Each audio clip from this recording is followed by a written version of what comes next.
Telah disebutkan dalam banyak riwayat hadis yang bersumber dari Fatimah binti Qais, Rasulullah SAW menceritakan sebuah kisah tentang Tamim Ad-Dari yang bertemu dengan Dajjal di sebuah pulau. Lalu, di manakah letak pulau Dajjal tersebut? Untuk menelusurinya, saya akan memulai dari kronologi masuk Islamnya Tamim Ad-Dari dan waktu Fatimah binti Qais mendengar berita ini dari Rasulullah. Tamim Ad-Dari diutus sebagai delegasi pada tahun 9 Hijriah atau 630 Masehi pasca Perang Tabuk, lalu masuk Islam. Perang Tabuk adalah perang terakhir yang diikuti Rasulullah Shallallahu Alaihi Wasallam yang terjadi pada bulan Rajab dan Sya'ban tahun ke-9 Hijriah, yaitu sekitar Oktober dan November tahun 630 Masehi di kawasan Tabuk. Disebutkan bahwa waktu itu adalah musim panen kurma dan musim panas. Di Jazirah Arab, musim panas dimulai bulan Mei sampai November, sedangkan Desember sampai April adalah musim dingin. Musim kurma dimulai bulan April, di mana pohon kurma mulai berbuah pada masa panen yang puncaknya bulan Juli sampai Agustus. Di Palestina, khususnya di wilayah Deir Balah yang dalam bahasa Indonesia berarti kampung kurma, musim panen kurma yang dimulai sejak awal September hingga November adalah saat yang dinantikan warga khususnya di jalur Gaza. Tamim awalnya adalah seorang pendeta Nasrani di Bait Ainun, Yerusalem, Palestina. Setelah itu Nabi Shallallahu Alaihi Wasallam bercerita tentang dirinya di atas mimbar dengan cerita yang menarik berkaitan dengan Dajjal. Nabi Muhammad Shallallahu Alaihi Wasallam kembali ke Madinah pada bulan Ramadan tahun ke-9 Hijriah atau Desember 630 Masehi saat musim dingin. Fatimah binti Qais suatu waktu setelah masa iddahnya selesai, beliau mendengar utusan Rasulullah menyeru seluruh kaum muslimin untuk sholat berjamaah. Dalam sebuah peperangan di masa Rasulullah, Abu Amr turut berangkat bersama Ali bin Abi Thalib ke zaman, yaitu pada Ramadan 9 Hijrah. Dari sanalah Abu Amr mengutus Ayyasi bin Abi Rabi'ah untuk menyampaikan kepada Fatimah bahwa Abu Amr menceraikannya dengan talak poin. Maka dari sini kita bisa memahami bahwa Fatimah binti Qais mulai menjalani masa iddahnya pada bulan Ramadan 9 Hijriah atau bulan Desember dan berakhir pada sekitar bulan Januari bertepatan dengan musim dingin. Kemudian menikah dengan Usamah bin Zaid. Usamah bin Zaid lahir pada sekitar tahun ke-7 sebelum Hijriah. Jadi pada tahun 9 sampai 10 Hijriah berumur sekitar 17 tahun.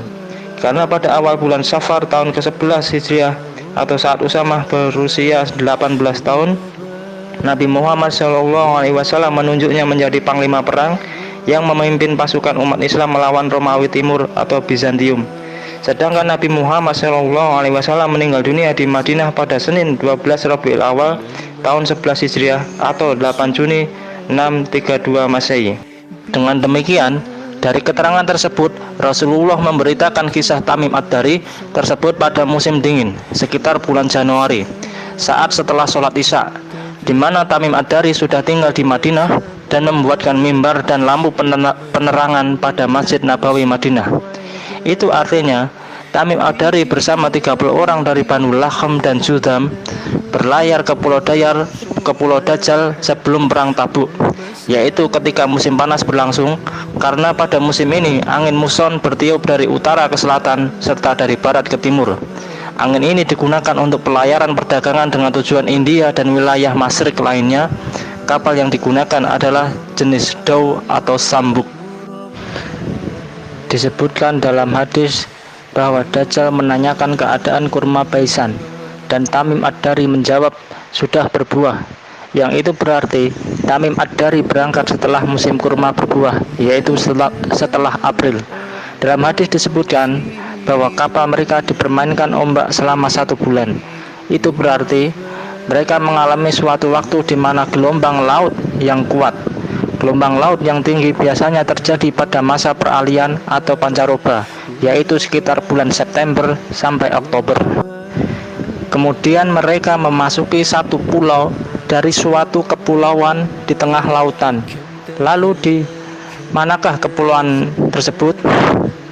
Dalam hadis Rasulullah menyebutkan bahwa Dajjal berada di Laut Syam atau Yaman. Kemudian berkata, tidak, bahkan dari arah Masyrik, sampai diucapkan 3 kali. Pengucapan 3 kali pada umumnya dalam hadis bermaksud suatu penekanan. Tapi pada kali ini saya berpendapat bahwa hal ini juga berkaitan dengan zona waktu. Maka dengan memadukan area Laut Syam dan Yaman dengan 3 zona timur jazirah serta area timur saat musim dingin, maka didapati perkiraan lokasi Pulau Dajjal ini berada di Laut Benggala.